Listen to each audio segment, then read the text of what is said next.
백제멸망도 되게 좀 의문스럽습니다. 이게 왜 그러냐면은 지금 김범수가 얘기를 많이 했는데, 일단 저 항상 몇 가지 의심스러운 점이 있어요. 첫 번째로 그 얘기하기 전에요, 고구려가 멸망한 과정을 여러분 아마 아실 거예요. 제가 고구려 본기할 때도 한번 정리를 따로 말씀드렸고, 자, 고구려에는 세 가지 방어선이 있어요. 첫 번째는 요동, 그죠?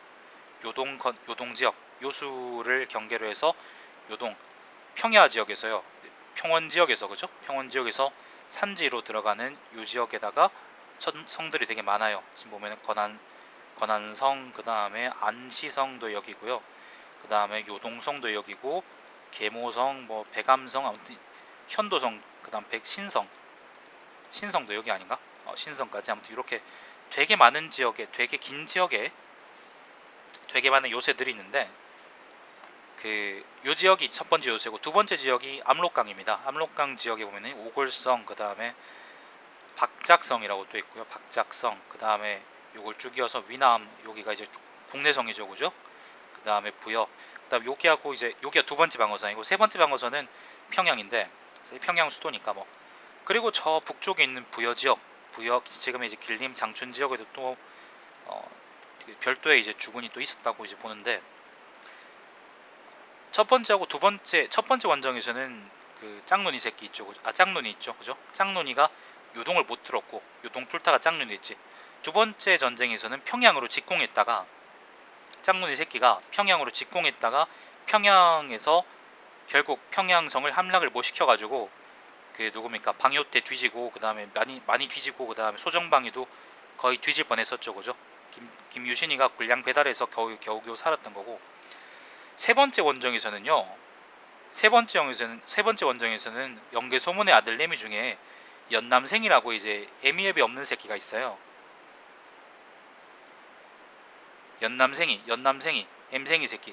그 엠생이 새끼가 그 두 번째 국내성하고, 그 국내성 방어선, 자기 지역, 자기 세력, 자기 지지 기반이 여기였던 것 같거든요, 그죠? 요 지역을 날려먹고, 그리고 재수없게 그 이세저기가 어딥니까, 신성을 먼저 함락시켜 버립니다, 부여성하고. 그래서 그 첫 번째하고 두 번째 방어선이 그냥 날아간 상태에서 고구려가 3차전을 치렀고, 결국은 평양성이 떨어지면서 그러니까 멸망해 버리고 말았거든요. 그런데 결국엔 이건 사실 제대로 된 전쟁으로 고구려가 이제 당나라하고의 그 국력을 걸고 싸우는 그런 전쟁에서 졌다라고 보기에는 좀 문제가 있는 거지, 사실. 좀 되게 재수가 없었다고 내가 이걸 말씀드렸죠, 그죠? 백제도 근데 그런 면이 있어요. 백제도 보시면은 아까 기록들 중에 지금 요 백제가 멸망한 게요 660년인데, 이게 체어킹 20년이거든요. 체어킹 20년. 근데 체어킹 19년, 그리고 17년, 16년, 10 보자. 그 멸망 직전에 전쟁 기사가 어딨냐면은, 왜 이렇게 멀리 가지? 11년,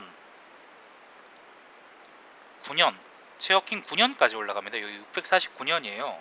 그러니까 이게 백제 멸망 11년 전 있잖아요. 11년 전 의자왕 9년에 신라하고 마지막으로 이제 여기 경기지방 남쪽, 그다음에 충청도 북쪽에서 싸웠다는 기록이 있고, 그 이후로는 기록이 없는 거야.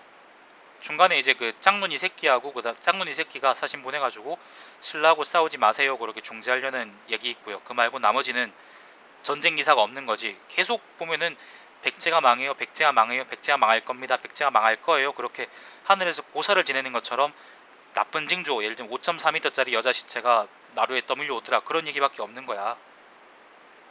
그럼 도대체 그 10년 동안, 11년 동안 백제는 뭘 했냐는 거지.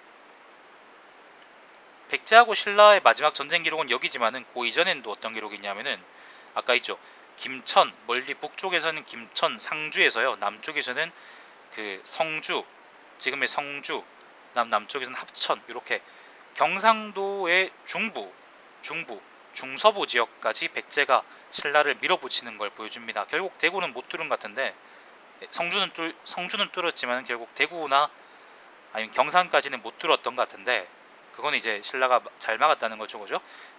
근데 이제 신라가 진흥대왕 때 이제 요 지역을 다 먹고 나서 요 지역 그러니까 대가야 지역 있죠. 대가야 지역하고 가야의 떨거지 지역을 다 먹고 나서 확보했던 영토, 특히 이제 무왕 초기 때는 신라하고 백제 사이의 국경이 어디까지 있었냐면은 안악산성까지 밀려 있었단 말이에요. 그러니까 전라도 중부, 전라남도 중부, 거의 중부 동부까지 밀렸던 요 국경선을 무왕하고 이의장 지나면서 대구까지 밀었다는 거지. 대구 서부까지 밀었다는 거죠. 근데 이렇게 백제가 신라에 대해서 아주 선전하고 있었음에도 왜 도대체 11년 뒤에 백제는 갑자기 망했을까 하는 거야. 이상하잖아. 잘 싸고 있었는데, 예를 들면 의자왕이 우리가 보통 역사책에서 배우는 것, 우리가 보통 이야기책에서 배우는 것처럼 삼천 궁녀들하고 이제 돌아가면서 파워 섹스한다고 예를 들면 국정이 되게 문란해질 수도 있어요. 근데 만약에 그게 진짜 문란해져가지고 백제가 되게 약해진 상태였다 그럼 신라한테 전쟁에서 졌다는 기록이 있어야 될 거 아니야. 신라한테 쭉쭉 밀리고 있습니다, 그런 기록이 있어야 될 거 아니야 말이죠. 근데 그런 게 없단 말이지. 이상하잖아요. 물론 삼국사기가요, 삼국사기에 누락돼 있는 전쟁 기록들이 되게 많다고 우리가 유추할 수 있긴 하지만은 그래도 백제 멸망 시기면 주로 이제 요 지역에서의 전쟁 상황이라는 건 신라하고 전쟁인 거고, 그럼 신라 계열 사서들은 김부시가 살아있을 때도 아마 많이 상대적으로 많이 남아 있었을 텐데 그게 이렇게 표현이 안 돼 있냐, 좀 많이 의심스럽고, 만약에 기록이 예를 들면 백제가 쭉쭉 밀리고 있었다라는 기록이 그러니까 유실된 게 아니고, 만약 백제가 우리가 아는 것처럼 신라를 계속 밀어붙이고 있었다는 게 맞는 거라면은 도대체 의자왕 20년 당시에는 백제가 무슨 짓을 했길래 군사적으로도 약하지 않았을 텐데, 위축세가 아니었을 텐데 왜 어쩌다가 당나라하고 신라의 한방 러쉬에 망했을까? 신라에 졌다는 그런 기록은 없지. 의자왕 시기 있잖아요. 의자왕 시기 때 전쟁 중에 유일하게 백제군을 이기고 다닌 사람이 김유신이에요. 김유신이 아니었으면 신라는 그냥 망했을 거란 말이야. 이상하죠. 되게 이상하잖아요. 그래서 왜 이걸 어떻게 하면 이걸 합리적으로 설명할 수 있을까라고 생각을 좀 해봤는데, 가능성 있는 거는 첫 번째로는 아까 백제가 쭉쭉 밀리고 있었다는 기록이 삼국사기에 누락돼 있다라는 게 첫 번째 가능한 설명이고, 두 번째는 고구려하고 당나라 사이에 2차전 있죠. 평양 직공했던 2차전처럼 그러니까 신라하고 당나라가 한방 러쉬를 폈는데 그거에 백제가 재수없게 무너졌다. 정말 재수없게 무너진 거다 라는 게 두 번째 가정입니다. 근데 만약에 재수 없다 그러면 왜 재수가 없었는지도 이제 설명을 해야겠죠. 정말 재수가 없었는지, 왜 재수가 없었는지, 하늘이 도왔는지. 백제가 뭐 예를 들면 기벌포나 아니면 탄현에 대해서 뭐 흥수나 아니면 뭐 누굽니까 성충이나 이런 사람들이 막 가난하게 나오는데, 일단 그 사람들이 가난한 거는 가난한 거라 치고 실제적으로 전쟁 양상을 보면은 서쪽에 기벌포를 못 막은 건도 그렇지만요, 동쪽에서 신라군이 요 지역 경상도 서부를 통과해서 충청도로 들어오는데 금산에서도 이걸 못 막았어요. 금산에서 못 막고 신라군이 그냥 이걸 통과해가지고 논산으로 들어왔다는 거는 그때 당시에 백제군이 아무튼 뭔가 비실비실거리게 된 뭔가 원인이 있었던 것 같은데, 아니면 김유신이 이걸 다 이기고 왔다는 건데 그건 좀 그렇지 않냐? 방어하는 것도 아니고 공격해 오는 건데, 그죠? 요새지를 놔두고 그냥 이제 어디요? 요새지가 아닌 평야 지역으로 들어오는 거를 그냥 방치해둘 만큼 백제군이 뭔가 엉망이었을 원인이 뭔가 있었거나, 아니면은 그때 하필이면 이제 예를 들면 뭐 지금 그 꼴통 새끼들이 얘기하는 것처럼 막 군인들한테 휴가 많이 주면 나라 망한다는 것처럼 일시적으로 이제 백제군한테 다 이제 휴가 기간이었는데, 그게 여름 휴가 기간이었는데, 예를 들면 그때 당시에 이제 여름 휴가 기간은 요즘 체감이 안 되지. 크리스마스 휴가 기간이었는데 그때 당시 운 좋게 이제 신라군이 휴가로 텅텅 빈 이제 백제군 요새지를 지나왔다, 그렇게 볼 수도 있는 거고. 아무튼 뭔가 좀 문제가 있었다. 백제군에 뭔가 문제가 있었고, 그리고 그것 때문에 이제 요충지도 그냥 돌파당할 수밖에 없었고, 사비성에서 또 하나 볼 수 있는 게 사비성에서만 항전했다는 건데, 사비성에서 항전했다는 거는 마찬가지로 이제 아까 얘기했던 것처럼 요새지를 막을 틈이 없었다는 거, 요새지를 막을 틈이 없었다는 거는요. 백제 전 지역의 군사를 다 동원하는데 뭔가 문제가 있었다는 거예요. 그러니까 예를 들면 백제 땅이라는 게 사비 지역 아니면 여기 요주 동쪽 대전하고 그다음 금산 지역 아니면 서천 지역 여기만 있는 게 아니잖아요. 예를 들면 전라도 남쪽, 전라도 남부, 전라도 그다음 섬진강 그다음에 어디입니까? 북쪽에 있는 충청도 이북 지역, 북부 지역, 경기도 남부 요것도 다 백제 땅인데 그럼 여기서는 군대를 못 동원했느냐? 그게 아니거든요.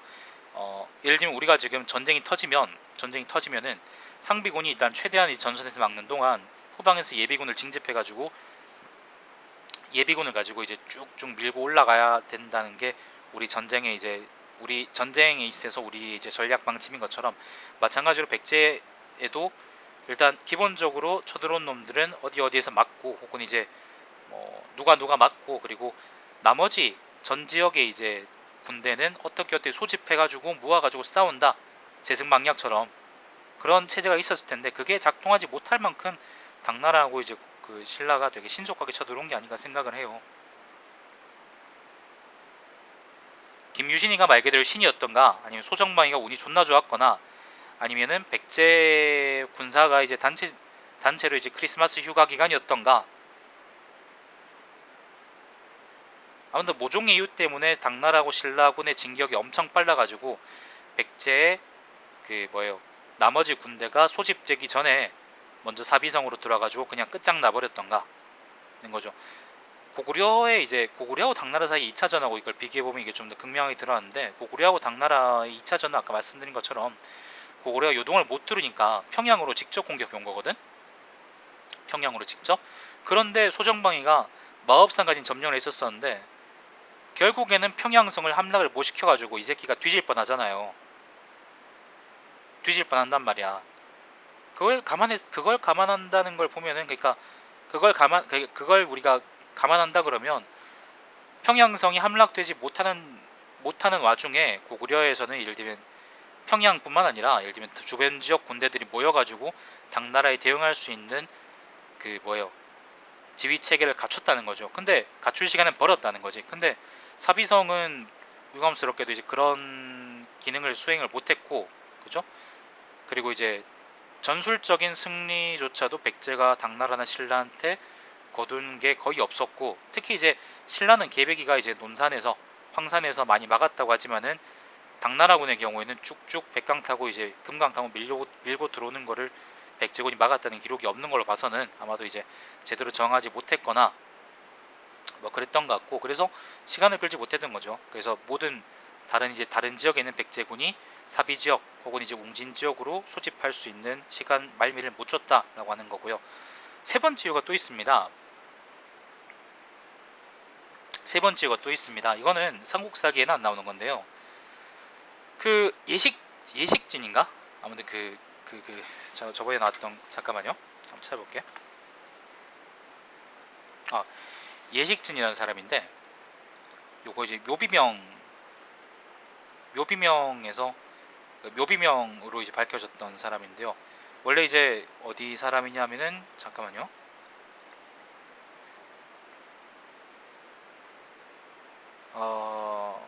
웅진 지역 사람인가? 아무튼 이게 내가 지금 자세한 거는 잘 모르겠는데 자세한 건 내가 잘 모르겠어요. 이거는 찾아보면 예식진이라고 검색을 해보시면 잘 나오니까 이제 그걸 한번 찾아보시면 되고요. 대략적인 건 말씀드리면은 의자왕 있죠. 의자왕하고 뭐 등등이 의자왕하고 태자 등등이 사비성을 결국 못 지킬 것 같으니까 탈출해서 이제 다른 지역 아마 웅진이었을 거야. 웅진인가 아마 다른 지역이었을 거야.